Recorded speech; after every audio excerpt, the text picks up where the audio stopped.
আসসালামু আলাইকুম। ইতিমধ্যে আপনারা বিভিন্ন সোশ্যাল মিডিয়ার মাধ্যমে অবগত হয়েছেন, ইরান ও আমেরিকার মধ্যে ২ সপ্তাহের যুদ্ধবিরতি সম্পন্ন হয়েছে। ইতিমধ্যে যুদ্ধবিরতি নিয়ে বিভিন্ন প্রশ্ন দেখা দিয়েছে। ট্রাম্প তার সোশ্যাল মিডিয়া ট্রুথে উল্লেখ করেছেন, ইরান ও তার আশেপাশে তার সামরিক বাহিনী অবস্থান করবে, যতক্ষণ না পর্যন্ত বাস্তবে চুক্তিটি সম্পূর্ণরূপে ইরান মেনে নেয়। মার্কিন ভাইস প্রেসিডেন্ট জেডি ভ্যান্স স্বীকার করেছেন, ইরানের সাথে যুদ্ধবিরতি চুক্তির লঙ্ঘন হয়েছে। তবে যুদ্ধবিরতি মোটামুটি সঠিক পথেই রয়েছে। তিনি বলেন, ডোনাল্ড ট্রাম্পের যুদ্ধবিরতির ১ ঘণ্টা পর ইরানিরা একটি মিসাইলের গুচ্ছ চালু করে। তারপর ইসরায়েলিরা সাড়া দেয়। তখন কিছু উপসাগরীয় আরব রাজ্যের তারাও প্রতিক্রিয়া জানায়। এটি একটি যুদ্ধবিরতি প্রকৃতি। তিনি বলেন, আমরা খুব স্পষ্ট হয়েছি যে বোমা হামলা বন্ধ করতে চাই।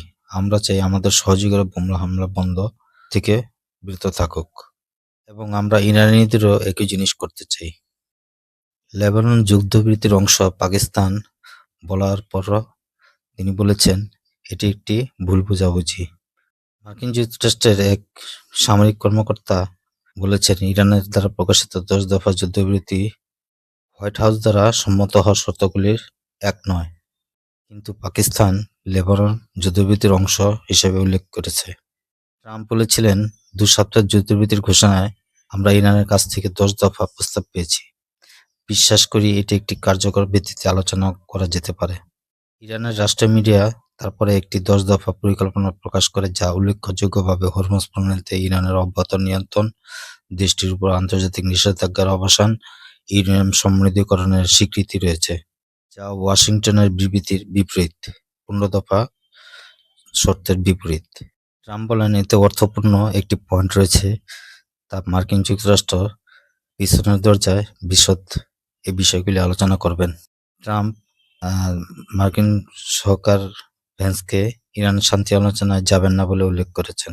ইসরায়েলের প্রেসিডেন্ট নেতানিয়াহু লেবানন যুদ্ধবিরতির অংশ নয় এই কথা বলার পর কয়েক ঘন্টার পরই তিনি ব্যাপক আকারে লেবাননে হামলা চালান। ইসরায়েলি ড্রোন হামলায় গাজা শহরের পশ্চিমে আল জাজিরার সাংবাদিক মোহাম্মদ উইসা নিহত হয়েছেন।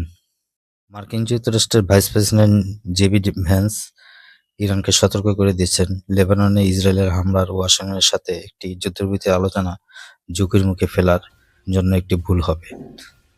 ভ্যান্স সাংবাদিকদের বলেন, মার্কিন যুক্তরাষ্ট্র ইসরায়েল দেশকে আক্রমণ বন্ধ করতে বলবে না।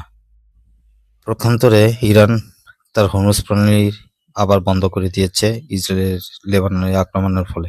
এছাড়াও ইসরায়েলি মারাত্মক হামলার পর লেবাননে এক দিনের জাতীয় শোক ঘোষণা করা হয়েছে। ইসরায়েলি হামলায় কমপক্ষে ২৫৪ জন হত্যা হয়েছে এবং ১,১০০ জনের মতো আহত হয়েছে।